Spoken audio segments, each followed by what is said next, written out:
Hi, this is Kelsey Rice with Green Energy TV. Today I am speaking with Les Stark. He is the author of Hempstone Heritage and also an activist for pro-marijuana. Thanks for being with us today. Yeah, thank you. Les, why don't you just let's start with the book. Tell me a little bit about, the book that you wrote. Well, my book is called Hempstone Heritage, and it deals mainly with the history of the hemp industry in Pennsylvania. And before I did my research, almost nothing had ever been written about the Pennsylvania hemp industry. And when we think of hemp growing regions in the United States, a lot of times we think about states like Kentucky and maybe Missouri and Wisconsin. There's several others. But it wasn't widely known that Pennsylvania was a major hemp producing state. And my research showed that in Lancaster County, which is where I'm from, between the years of 1720 and 1870, there were over 100 water-powered mills for processing hemp fiber just in Lancaster County Wow. alone. And there were dozens more hemp mills in all the surrounding counties, and in fact, hundreds of hemp mills all throughout the state. And in Lancaster County, we have East and West Hempfield Township, and that was named for, they say, the vast quantities of hemp that was raised there. And when I got interested in it, way back in the early 90s, I read a book by Jack Herer called The Emperor Wears No Clothes. And Jack's book is considered the Bible of the modern day hemp movement. He's considered the father of the modern day hemp movement. And Jack said that wherever there were major hemp producing regions in the United States, there were towns named after hemp. And he mentioned Hempfield Township in Lancaster County. So I wanted to see if that was true, because I figured if it was true, there must be evidence to back it up. And how come I had never heard about this? So I got sucked into the research, and I kept finding one more hemp mill after another, and using old tax assessment records and wills and estate inventories and census of all these different primary sources, I was able to document a fascinating story that had never been told before. And it turns out that my own ancestors were hemp farmers. And when I discovered this deep history and connection with the hemp industry in Pennsylvania, that my own ancestors grew it, that really gave me so much passion for advancing this hemp issue in Pennsylvania. So that's basically what my book is about. Any fun facts you have about Pennsylvania? Well, here's a fun fact. Everybody knows that George Washington grew hemp on his plantation in Mount Vernon, and Thomas Jefferson grew it and all that. But nobody knows the story that in 1794, when George Washington was president of the United States, uh, he actually visited a hemp mill in Lancaster County, Pennsylvania, in a town called Paradise. The mill was owned by a guy named David Whitmer, and George Washington was really excited because our mills in Pennsylvania, and especially in Lancaster County, were unique.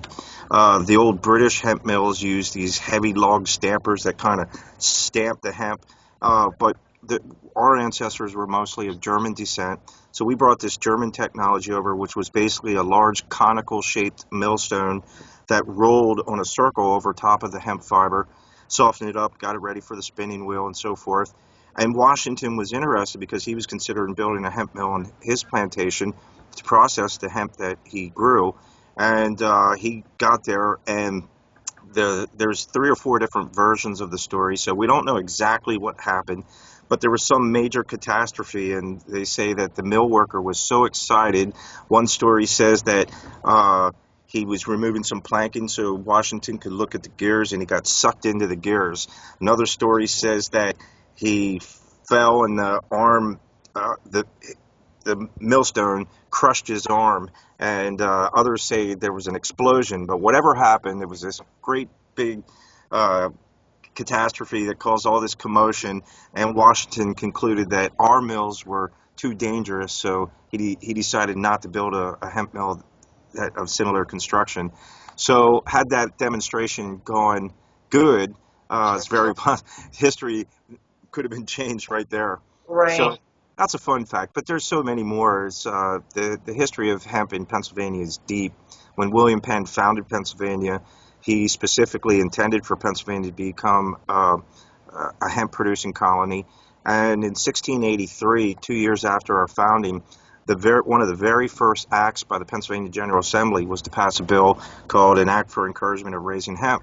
And the colonial government paid a bounty for every pound of hemp that was produced. And in 1685, William Penn made one of the first agricultural reports in Pennsylvania, and he said that he noted that great quantities of hemp were already grown in 1685, and he proposed that hemp would be among the four staples of trade here.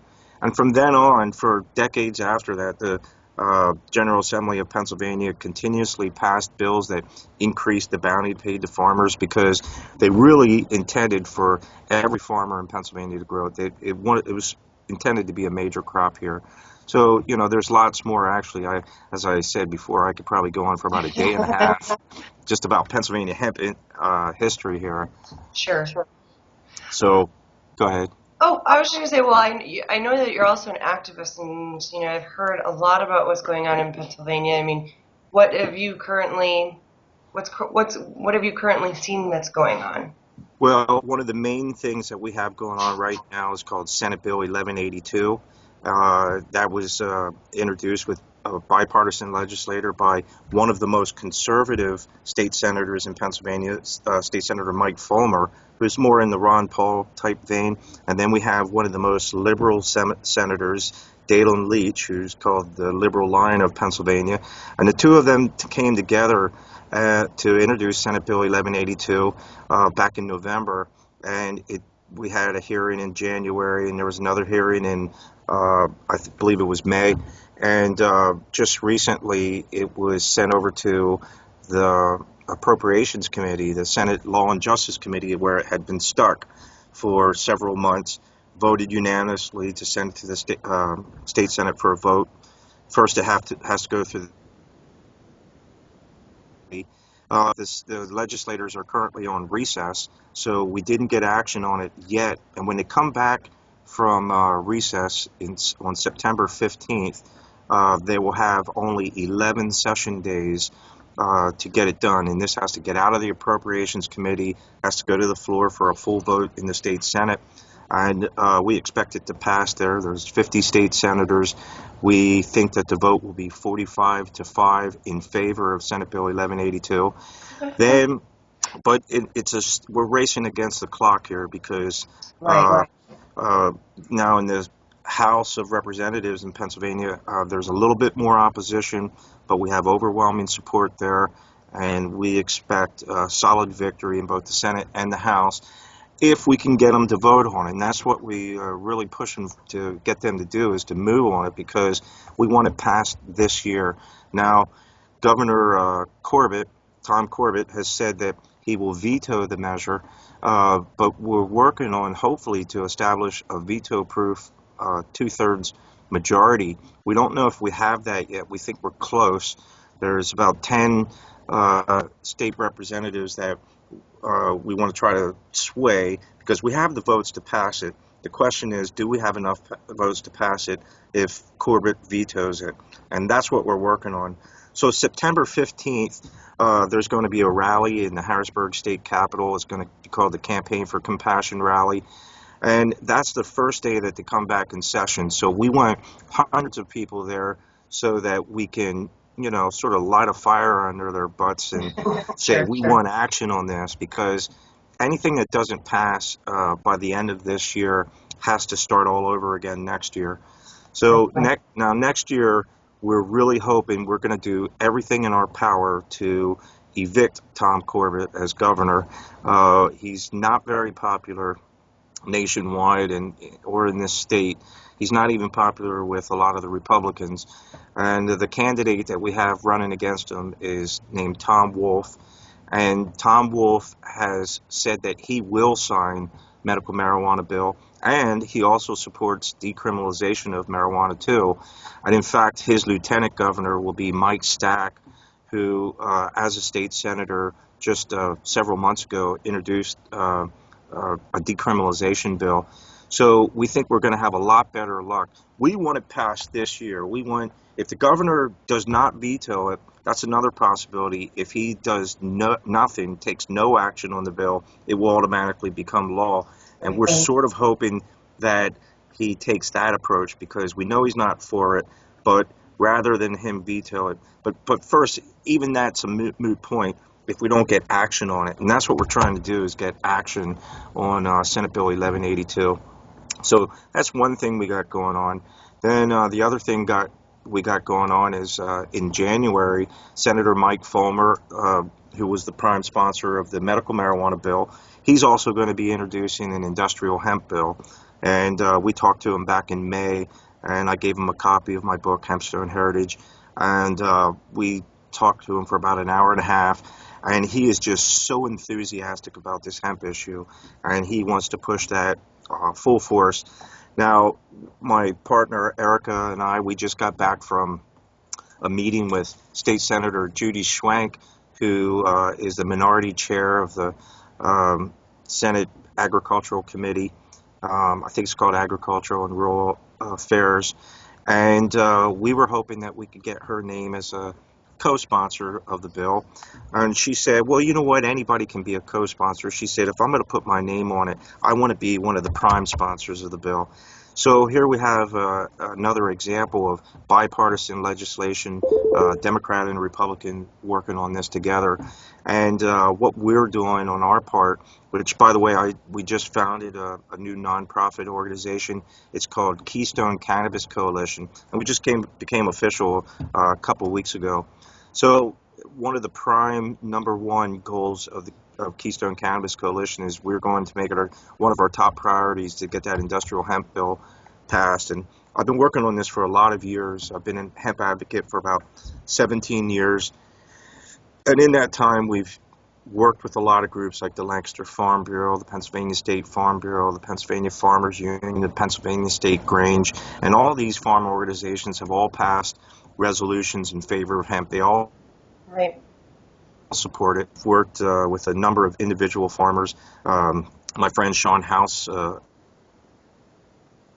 pretzels from hemp seed and other hemp-based products, and he's been working with farmers, and over the last 15 years or so, he signed up hundreds of Pennsylvania farmers who want to grow hemp as soon as they're able to. So we're really excited. We got the medical marijuana thing happening now. We got industrial hemp coming soon.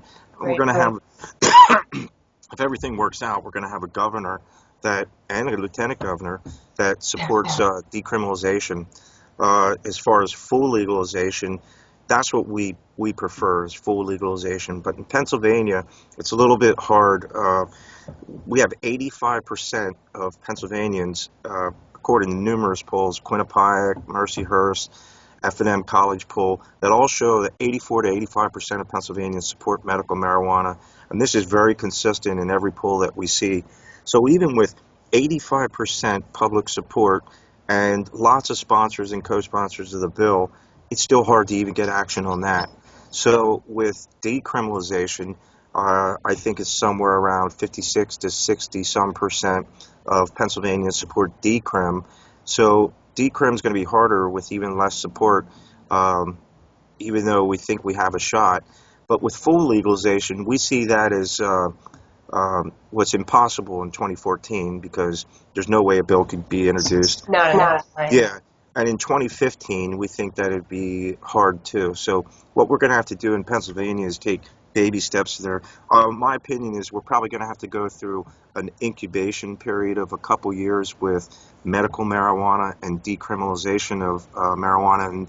And after about probably 2 years of that scenario with medical and decrim, then we think Pennsylvania will be more ready to take the next step into legalization, which Tom Wolf, if he wins, he says that's what he wants to do. He wants to study what happens in Colorado, because Pennsylvania legislators, they're not the type that they're going to jump right on board and say, look how great it's going. We're going to, they want to sit back and wait, which is fine, because we need to build public support. Polls show that full legalization here, depending on if you can believe the polls, the F&M College poll showed 35%, which in my opinion, that seems very low. The Mercyhurst and Quinnipiac polls showed that legalization support hovers more around 48 or 49% here, which is a little bit more believable.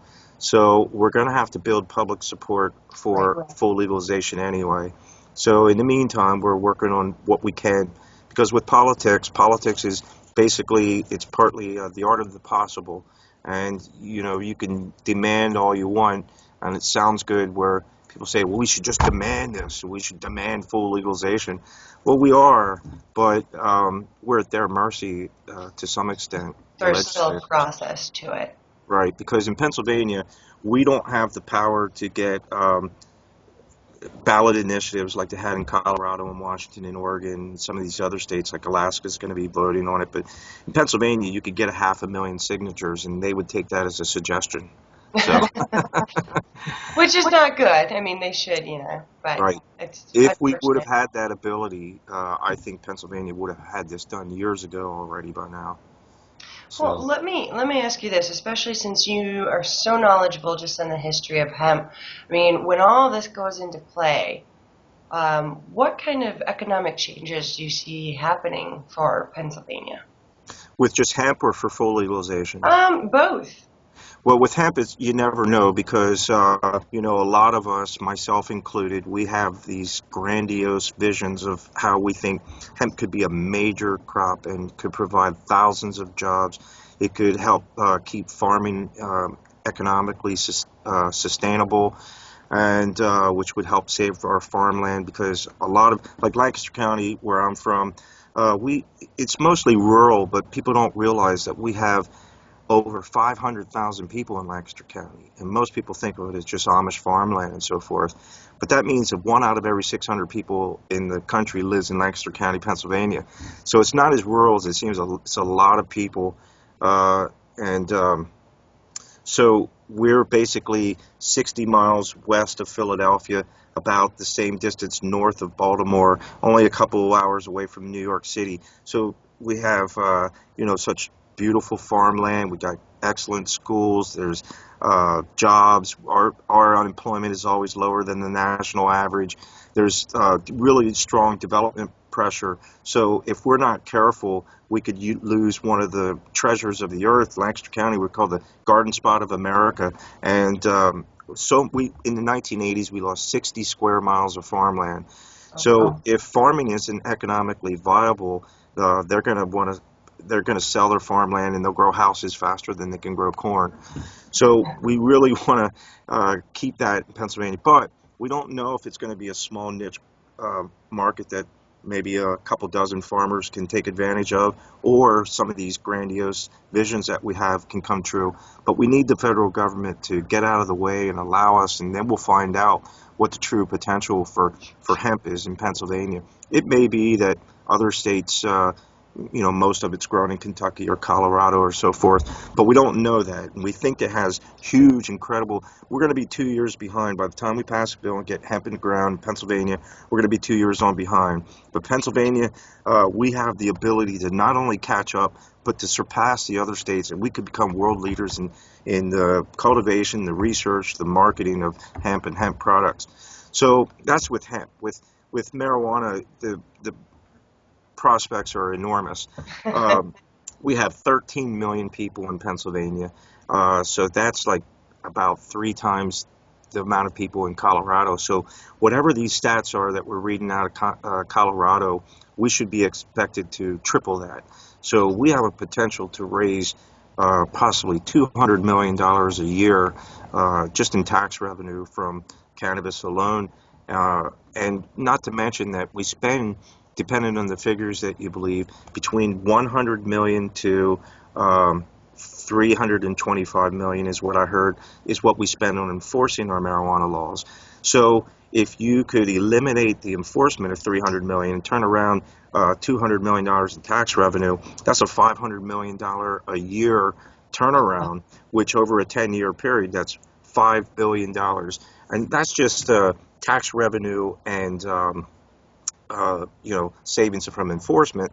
That's Right. not to mention the fact of possibly thousands, possibly tens of thousands of jobs involved in the related industry, and it's going to be good for a lot of people. So we just have this enormous potential. In Pennsylvania, we have a unique strategic geographic location that gives us close proximity to all major markets on the East Coast, and we think that's going to be good for us too. We're called the Keystone State, and we're called that for a reason, and that's why I always say our efforts here in Pennsylvania are pretty important, because when you take out the keystone, the whole thing falls. And when we make change here in Pennsylvania, we think that will accelerate change on a federal level and nationwide. I always tell people, when Pennsylvania changes, the world will change. And then I always remind them that change is coming to Pennsylvania, and we're making it happen. Perfect.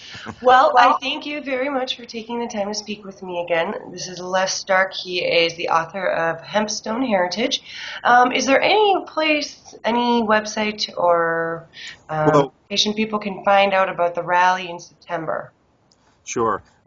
There's several places you can look. We have my Facebook page is called Pennsylvania Hempland Security, and we keep everybody up to date on what's going on in Pennsylvania and a little bit nationally and globally, but we really like to concentrate on our movement here. We have a group for our nonprofit. It's an open group right now on Facebook, Keystone Cannabis Coalition. You can find that. And we also have a website that's new and developing, so it's not developed to the degree we want to yet, but it's called KeystoneCannabisCoalition.org, and people will find out all about the things we're doing. We're doing a lot. We just had a rally in Reading last Saturday, and we got media coverage for that. We have a rally in York, Pennsylvania coming up on September 6th. It's going to be called the York Cannabis Reform Rally. And anybody who's interested in the things we're doing, come there and you can find out everything, and we'll keep everybody up to date, and we're going to make change in Pennsylvania. Perfect. Well, again, thank you for taking the time to speak with me, and thanks for watching. Thank you very much. All right.